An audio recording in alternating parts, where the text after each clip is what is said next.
से सुंदर, शांत और लोग हंसी खुशी जीने लगे थे। एक रात गांव में एक शादी हो रही थी। पूरा गांव शामिल था। सब धूमधाम से शादी मना रहे थे और तभी गुड़िया जमीन में लेटे हुए आती है और अचानक उठकर सीधा दुल्हन को खा जाती है। ये देखते ही लोगों के बीच में अफरा तफरी मच जाती है। कोई भागता है, कोई चिल्लाता है और वो गुड़िया खड़े होकर एक बच्चों जैसा गाना गाती है और फिर एक के बाद एक सबको मौत के घाट उतार देती है और फिर वो गायब हो जाती है।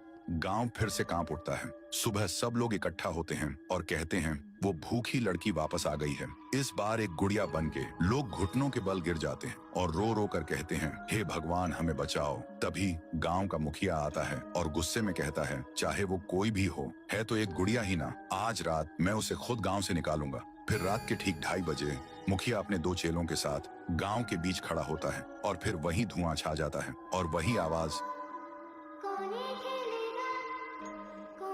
वो गुड़िया धुएं से निकलती है और सीधा मुखिया के पास चल के आती है।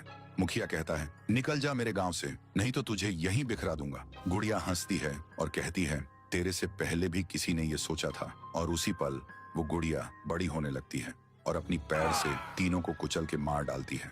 सुबह जमीन पे सिर्फ खून के धब्बे रह गए थे, लाशें जैसे हवा हो गई हो। लोग समझ गए ये कोई आम गुड़िया नहीं, इसके अंदर कुछ और ही शक्ति है। तभी गांव की एक बूढ़ी औरत कहती है, इस गुड़िया को हम गांव से नहीं निकाल सकते, इसे तो सिर्फ पीहू ही गांव से निकाल सकती है। फिर सभी लोग उसी जगह जाकर खाना रखते हैं और दिल से पीहू को पुकारते हैं, भूखी देवी वापस आइए, गांव को बचाइए। तभी जमीन से एक आवाज निकलती है पीहू, पीहू, पीहू। और मिट्टी से बनने लगती है पीहू।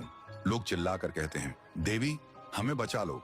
फिर रात होती है। वो गुड़िया गाना गाते हुए आती है, लेकिन अचानक पीहू उसके सामने आ जाती है। गुड़िया रुक जाती है। पीहू उसे पकड़ने जा रही होती है, लेकिन गुड़िया हवा में उड़ जाती है। पीहू भी उसके पीछे उड़ जाती है और अपनी आंखों से आग छोड़ के गुड़िया को जलाने की कोशिश करती है, लेकिन गुड़िया एक धुएं में छुप जाती है और फिर अचानक पीहू के पीछे आके उसे एक जोर का वार करती है। पीहू आसमान से जमीन पे आ गिर जाती है और फिर वो गुड़िया पीहू की शक्ति छीनने लगती है। पीहू की ताकत धीरे धीरे गुड़िया के पास जा रही होती है। कुछ देर बाद पीहू जमीन पे गिर जाती है। जब वो उठती है तो देखती है उसका शरीर धुंधला हो गया है और जब वो अपने आप को छू रही थी तो हाथ उसके शरीर के आर पार जा रहा था। वो वहीं गिर के रोने लगती है और जोर से चिल्लाती है